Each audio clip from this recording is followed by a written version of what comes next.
दो वक्त के चावल। लखनऊ के गोमती नगर में रहने वाले मिश्रा जी के परिवार में उनका बड़ा बेटा अखिलेश, उसकी पत्नी आरती और एक छोटा बेटा अमित और एक छोटी बेटी अंजलि रहा करते थे। मिश्रा जी की पत्नी को घर गृहस्थी संभालने का बड़ा शौक था, क्योंकि वो हमेशा से हाउसवाइफ थी। मिश्रा जी के परिवार का माहौल काफ़ी खुशनुमा था। सब लोग राजी खुशी एक दूसरे के साथ रहा करते थे। अखिलेश की शादी को अभी कुछ ही वक्त हुआ था और उसकी पत्नी आरती बैंगलोर की रहने वाली थी। कहने को तो आरती ब्राह्मण परिवार की थी, लेकिन शुरू से ही बैंगलोर में रहने की वजह से उसका खान पान साउथ इंडिया के लोगों की तरह था।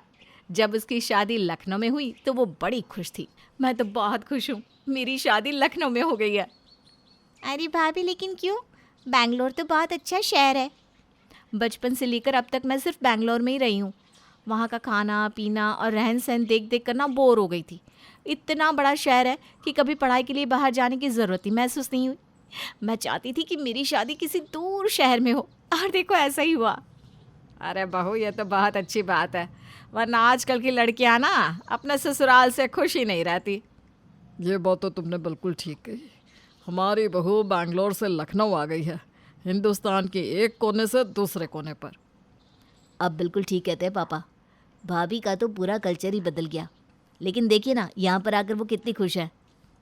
अच्छा अंजलि बेटा, अब देखो रसोई की जिम्मेदारी तुम्हें ही संभालनी है। सुबह से तुम खाना बनाना शुरू कर दो। हाँ बेटा? जी मम्मी जी, मैं आज से ही रसोई का काम संभाल लेती हूँ। कुछ देर के बाद अंजलि सब लोगों के लिए डाइनिंग टेबल पर खाना परोस देती है। वाह वाह वाह, आज तो बहू ने खाना बनाया है, बड़ा ही स्वादिष्ट होगा। मैं सब समझता हूँ पापा, आपके कहने का क्या मतलब है। आप बिल्कुल ठीक कह रहे हैं बड़े भैया। भाभी के हाथ का खाने का सुनकर पापा इतने खुश क्यों हैं? हम सब अच्छी तरह से जानते हैं। बोल तो ऐसे रही है जैसे इस बात की खुशी तुझे ना हो। बिल्कुल ठीक कहा मम्मी आपने। मुझे तो लगता है पापा से ज़्यादा खुश तो अंजलि होगी। हाँ, आप सब लोग ये क्या बात कर रहे हैं? मेरी तो कुछ भी समझ में नहीं आ रहा। अरे वो सब छोड़ो, अब तुम खाने का डब्बा खोलो और सब लोगों को खाना परोसो। आरती ने खाने का डिब्बा खोला और सब लोगों की प्लेट में खाना रखना शुरू किया। लेकिन खाने की तरफ देखकर सब लोगों के चेहरे का रंग उतर गया। सब लोग उदास हो गए। ये देखकर आरती को तो कुछ समझ में ही नहीं आया। क्या बात है, आप सब लोग ऐसे क्यों देख रहे हैं खाने की तरफ? आप लोगों को खाना अच्छा नहीं लगा क्या? अरे ये क्या आरती, तुमने तो रोटी और सब्जी बना दिया। हाँ बहू, मुझे तो लगा था तुम बैंगलोर से आई हो, कुछ वहाँ का खाना बनाओगी। हाँ भाभी, ये रोटी सब्जी देखकर तो मेरी भूख ही मिट गई। मुझे नहीं खाना ये आपने क्या किया भाभी? बड़ी उम्मीद के साथ मैं आपके हाथ का खाना खाने बैठी थी। अरे लेकिन मुझे तो लगा कि आप लोग लखनऊ के रहने वाले हैं और यहाँ के लोग ज़्यादातर रोटी सब्जी खाते हैं ना, इसलिए। अरे नहीं नहीं बहू, ये तुम्हारी गलत फहमी है, तुम अब तक नहीं समझी। अरे तुम बैंगलोर के रहने वाली हो, तुम्हारे कल्चर में ज़्यादातर लोग सुबह शाम दोपहर दाल चावल खाते हैं। और जानती हो, हमारे घर की भी यही परंपरा है। मिश्रा परिवार सुबह शाम दोनों टाइम चावल खाना पसंद करता है। इसीलिए तो सब खुश थे कि आज तुम ज़रूर उनके लिए चावल बनाओगी। हे भगवान, ये आप लोग क्या कह रहे हैं? मैं तो सोच रही थी कि मेरी शादी बैंगलोर छोड़कर लखनऊ में हो गई है, तो मेरा चावलों से पीछा छूट जाएगा।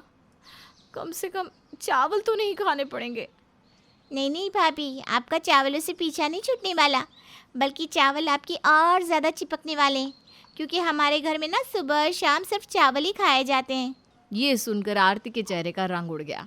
उसे लगा कि उसे अपने ससुराल वालों की आदत बदलनी होगी, इसलिए शाम के वक्त उसने अपने ससुराल वालों के लिए खीर और पूड़ी बनाई। अरे बहू, हमें खीर पूरी नहीं खाना। लेकिन पापा जी, मैंने बहुत प्यार से आप लोगों के लिए बनाया है। अरे बेटा, हमने तुम्हें समझाया था ना कि तुम्हें शाम को भी चावल ही बनाने हैं। देखो आरती, इस घर में सुबह शाम दोनों वक्त लोग सिर्फ चावल ही खाते हैं, तुम्हें और कुछ बनाने की ज़रूरत नहीं है, ठीक है? कल से सिर्फ चावल बना देना। अगले दिन सुबह के वक्त आरती सब लोगों के लिए चावल बना देती है। सब लोग खुश होकर चावल और दाल आराम से खाते हैं, लेकिन आरती भूखी रह जाती है। क्या बात है बहू, तुमने तो खाना ही नहीं खाया। सब घर वाले आज चावल खाकर देखो कितने खुश हैं। पर तुम उदास क्यों लग रही हो? वो क्या है ना मम्मी जी, साउथ में रह रहकर मुझे चावलों से नफ़रत हो गई है। मैंने वहाँ पर इतने चावल खाए हैं ना, मैं तो ये सोचकर खुश थी कि मेरी शादी यहाँ पर हुई है जहाँ मैं रोज़ चपाती खाऊंगी। लेकिन देखिए ना, कोई रोटी खाने को तैयार ही नहीं है। अगर ये बात है बहू, तो एक काम करते हैं, मैं तुम्हारा इस काम में साथ देती हूँ। लेकिन मम्मी जी, आप मेरा साथ क्यों देने लगी? आप ही तो उस दिन कह रही थी कि मिश्रा परिवार को सिर्फ चावल पसंद है। अरे क्या बताऊँ, मैं तो खुद इन लोगों के लिए सुबह शाम चावल बना बना कर परेशान हो चुकी हूँ। लेकिन मेरी तो इस घर में कोई सुनता ही नहीं। अब तो आ गई है ना, हम दोनों मिलकर इनकी आदत बदल कर रख देंगे। लेकिन सासू माँ, हम ये सब करेंगे कैसे?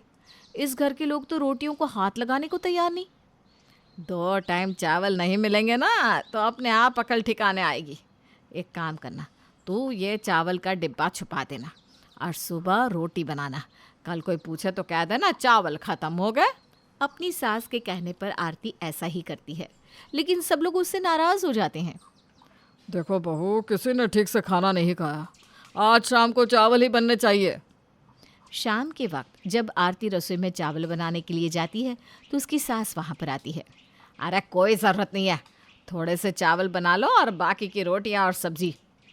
लेकिन मम्मी जी, कोई नहीं खाएगा रोटी सब्जी। अरे मेरी बात तो सुन, जैसा मैं कहती हूँ वैसा कर।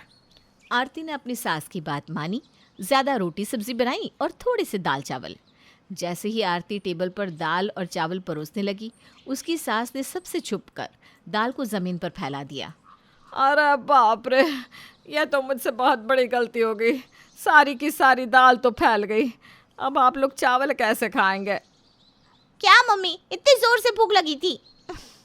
चलो जो भी है दे दीजिए। मैं कॉलेज से इतना थका हुआ आया और आपने सारा खाना फैला दिया मम्मी। आप सब लोग परेशान मत हो, ये थोड़ी सी रोटी और सब्ज़ी भी है, आप चाहे तो वो खा सकते हैं। अब जो भी है जल्दी से दे दो। सब लोगों ने जैसे ही रोटी सब्ज़ी खाना शुरू किया, उन्हें इस बात का एहसास हुआ कि आरती दाल चावल से भी ज़्यादा स्वादिष्ट रोटी और सब्ज़ी बनाती थी। सब ने पेट भरकर रोटी सब्ज़ी खाई। अगली शाम को फिर से ऐसा हुआ। अरे क्या बहू, आज भी चावल नहीं बनाया क्या? अरे वो क्या है ना, वो पड़ोस वाले शर्मा जी के यहाँ से पनीर की सब्जी आई थी। उनके घर में फंक्शन था ना, तो मैंने ही बहू से कहा थोड़ी सी रोटियाँ बना दे, और घर में वैसे भी दाल ख़त्म हो गई थी। अच्छा ठीक है मम्मी, जो भी आरती ने बनाया है वही ले आए। चलो आज पनीर के साथ रोटी खा कर देखते हैं कैसी लगती है। अरे वाह, पनीर और रोटी तो बहुत स्वादिष्ट लग रहा है। हाँ अमित, तुम बिल्कुल ठीक कह रहे हो, पनीर के साथ रोटी तो बहुत टेस्टी लग रही है। तो आप लोग आराम से खा लेंगे ना, या फिर मुझे चावल बनाने की ज़रूरत है? अरे नहीं, पनीर और रोटी के आगे चावलों की क्या बात कर रही हो, रहने दो। और सुनो बहू, कल से ना चावल एक वक्त ही बनाया करो, दूसरे वक्त रोटी और सब्जी। ये सुनकर आरती बहुत खुश हो जाती है। थैंक यू सासू माँ, आपने तो मेरी जान बचा ली। मैंने तो सिर्फ साउथ की बहू को नॉर्थ के घर में फिट करने की कोशिश की है, ताकि उसे अच्छा खाना मिल जाए और वो दुखी ना रहे, और सुबह शाम चावल बनाने से मुक्ति भी मिल जाए।